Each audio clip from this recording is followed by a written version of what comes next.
ధాన్యం కొనుగోలు చేయాలని కేంద్రాన్ని డిమాండ్ చేశారు మంత్రులు. ధాన్యం కొనకపోతే ఉగాది తర్వాత ఉద్యమాన్ని ఉధృతం చేస్తామన్నారు మంత్రి నిరంజన్ రెడ్డి. ఢిల్లీలో రైతుల ధర్నాకు కేంద్రం దిగి వచ్చినట్టే తెలంగాణలో నిరసన కార్యక్రమాలకు కూడా దిగి వస్తుంది అన్నారు. పోయినసారి హామీ ఇచ్చిన 5 లక్షల మెట్రిక్ టన్నుల ధాన్యాన్ని ఇంకా కొనుగోలు చేయలేదన్నారు మంత్రులు. వడ్లు కొనాలని రేవంత్ రెడ్డి కేంద్రాన్ని ఎందుకు అడగట్లేదని ప్రశ్నించారు. రాజకీయ కక్షతోనే రాష్ట్ర ప్రభుత్వాన్ని కేంద్రం ఇబ్బంది పెడుతోంది అన్నారు మంత్రులు.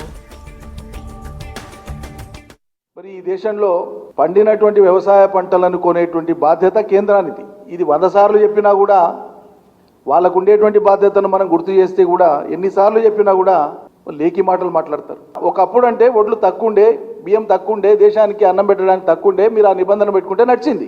ఇలా ఎక్సెస్ ప్రొడక్షన్ వచ్చింది. మార్గాన్వేషణ నువ్వు చేయాలి, నీ చేతిలో ఉంది. ఉగాది తర్వాత ఉధృతమైనటువంటి ఆందోళన కార్యాచరణ తెలంగాణ రాష్ట్ర సమితి ప్రకటిస్తుంది.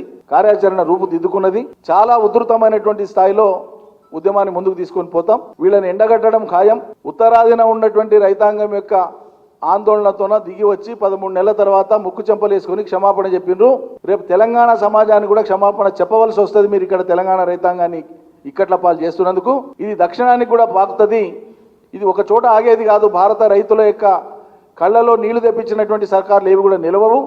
సుమారు పీయూష్ గోయల్ గారిని 5 సార్లు నేను సివిల్ సప్లై మంత్రిగా గౌరవ ముఖ్యమంత్రి గారు కేసీఆర్ గారు ఆదేశానుసారం గౌరవ మంత్రి కేటీ రామారావు కలిసి ఒక 5 సార్లు వెళ్ళడం జరిగింది. కిషన్ రెడ్డి గారు, మీరు తెలంగాణ బిడ్డ, తెలంగాణ ప్రయోజనాల కోసం ఒక్క మాటన మాట్లాడుతున్నావా? మీరు ఎవరి ప్రయోజనాల కోసం మాట్లాడుతున్నా? మీరు ఒక కేంద్ర మంత్రి ఉండి నిన్న అబద్ధాలు చెప్పడం జరిగింది.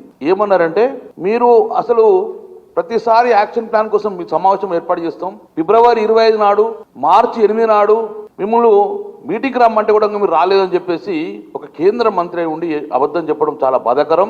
2 సార్లు కూడా మేము క్లియర్గా పాల్గొన్నాము. ఇదే మినిట్స్ కాపీ మీరు తెప్పించుకోండి. మేము జనవరి మాసంలో పంట మొత్తం వేసిన తర్వాత జనవరి మాసంలో లేఖ రాయడం, ఇక నుంచి మేము బాయిలే తీసుకోము, మిల్లులకు చేరిన తర్వాత మేము తీసుకోమంటే మరి చిన్న రాష్ట్రము, కొత్త రాష్ట్రము 12,000 కోట్లు భరించే పరిస్థితి లేదు అని చెప్పి ముఖ్యమంత్రి గారు మేమందరూ రిక్వెస్ట్ చేస్తే మీరు ఎట్టి పరిస్థితుల్లో మేము కొనుగోలు చేయము అని చెప్పి బలవంత మెడ మీద కట్టిపెట్టి రాయించుకోవడం జరిగింది. మా పార్టీని బదనాం చేయాలన్న ఒక కుట్రతో ఇవాళ కేంద్ర ప్రభుత్వం వ్యవహరిస్తూ ఉన్నది. దయచేసి కిషన్ రెడ్డి గారు, మీ బాధ్యత ఇది. పార్టీలు ఏమన్నా కానీ మీ బాధ్యత.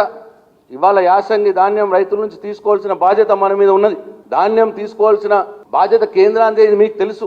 దశాబ్దాలుగా అదే ప్రొసీజర్ వస్తూ ఉన్నది. ఇవాళ ఏవో టెక్నికల్ సమస్యలు సృష్టించి తెలంగాణలో వస్తున్నటువంటి ధాన్యాన్ని తీసుకోకుండా తెలంగాణ రైతులను ఇబ్బంది పెట్టాలన్న ఆలోచన ఈ కేంద్ర ప్రభుత్వం చేస్తున్నది. దయచేసి మీరు అడ్డుకోవాలి దీన్ని. బీజేపీ కేంద్ర ప్రభుత్వ తెలంగాణ రాష్ట్రం మీద, తెలంగాణ రైతుల మీద చూపెడుతున్న వివక్షకు నిరసనగా ఇప్పుడు విజ్ఞప్తుల ద్వారా రిజల్యూషన్స్ పోతా ఉన్నాయి. ప్రజాప్రతినిధుల నుంచి, అన్ని స్థాయిల నుంచి. రాబోయే రోజుల్లో పోరాటాలు ఉంటాయి, నిరసనలు ఉంటాయి.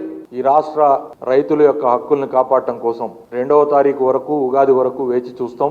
ప్రధానమంత్రి గారు కానీ కేంద్ర ప్రభుత్వం కానీ ఇక సరిగ్గా స్పందించకపోతే ఇక ఉద్యమాల బాట పట్టడం తథ్యం. ఒక ఉగ్ర తెలంగాణని ఒడ్ల రూపంలో చూడబోతుంది కేంద్ర ప్రభుత్వం, బీజేపీ అని చెప్పి తెలియజేస్తా ఉన్నాం. రేపు ఉగాది తర్వాత నువ్వెవరైతారో పొట్టెవరైతారో అనేది డెఫినెట్గా తెలంగాణ రాష్ట్ర ప్రజలు నిర్ణయం చేస్తారు.